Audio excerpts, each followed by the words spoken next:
Robot completes delicate eye surgery in first. In a medical first, surgeons have used a robot to operate inside the human eye, greatly improving the accuracy of a delicate surgery to remove fine membrane growth on the retina.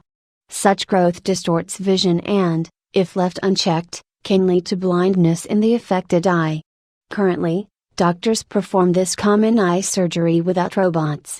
But given the delicate nature of the retina and the narrowness of the opening in which to operate, even highly skilled surgeons can cut too deeply and cause small amounts of hemorrhaging and scarring, potentially leading to other forms of visual impairment, according to the researchers who tested out the new robotic surgery in a small trial. The pulsing of blood through the surgeon's hands is enough to affect the accuracy of the cut, the researchers said. In the trial, in a hospital in the United Kingdom, surgeons performed the membrane removal surgery on 12 patients. 6 of those patients underwent the traditional procedure, and 6 underwent the new robotic technique.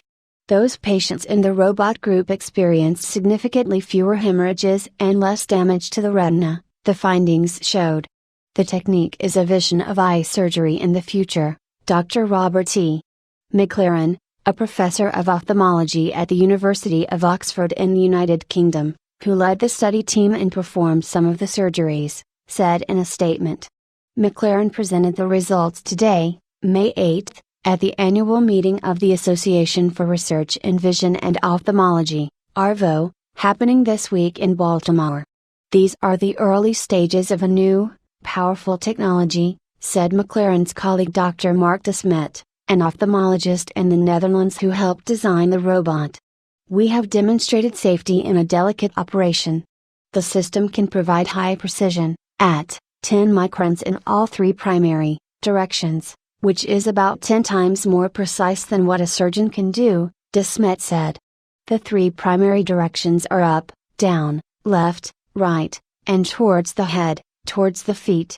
Membrane growth on the retina results in a condition called a pyretinal membrane, a common cause of visual impairment.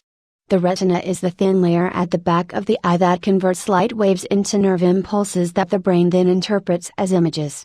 Any pyretinal membrane can form because of eye trauma or conditions such as diabetes, but more commonly it is associated with natural changes in the vitreous, the gel-like substance that fills the eye and helps it maintain a round shape. As people age, the vitreous slowly shrinks and pulls away from the retinal surface, sometimes tearing it. The membrane is essentially a scar on the retina. It can act like a film, obscuring clear vision, or it can distort the shape of the retina.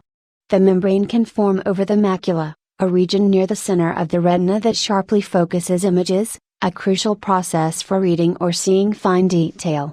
When membranes form here, a person's central vision becomes blurred and distorted, in a condition called a macular pucker. 10 medical conditions that sound fake but are actually real. Removing the membrane can improve vision, McLaren said, but the surgery is very intricate. The membrane is only about 10 microns thick, or about a tenth the width of a human hair, and it needs to be dissected from the retina without damaging the retina. All while the eye of the anesthetized patient is jiggling with each heartbeat, McLaren said.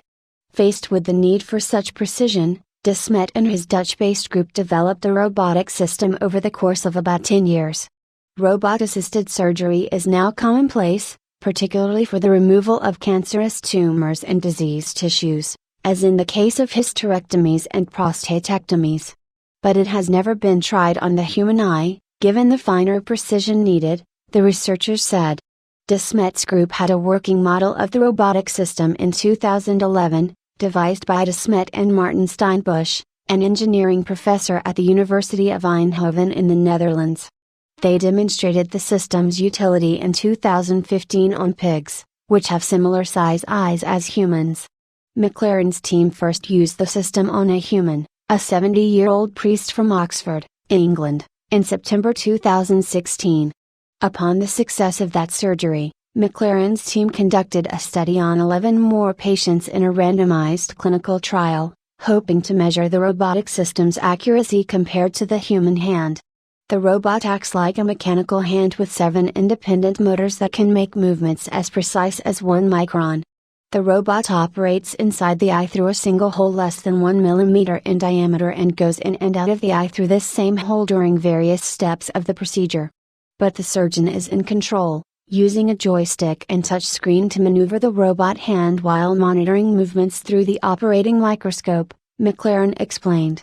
During the trial, 2 patients who underwent the robotic surgery developed microhemorrhages, which means a little bit of bleeding, and 1 experienced a retinal touch, which means there was an increased risk of retinal tear and detachment. In the traditional surgery group, 5 patients experienced microhemorrhages, and 2 had retinal touches.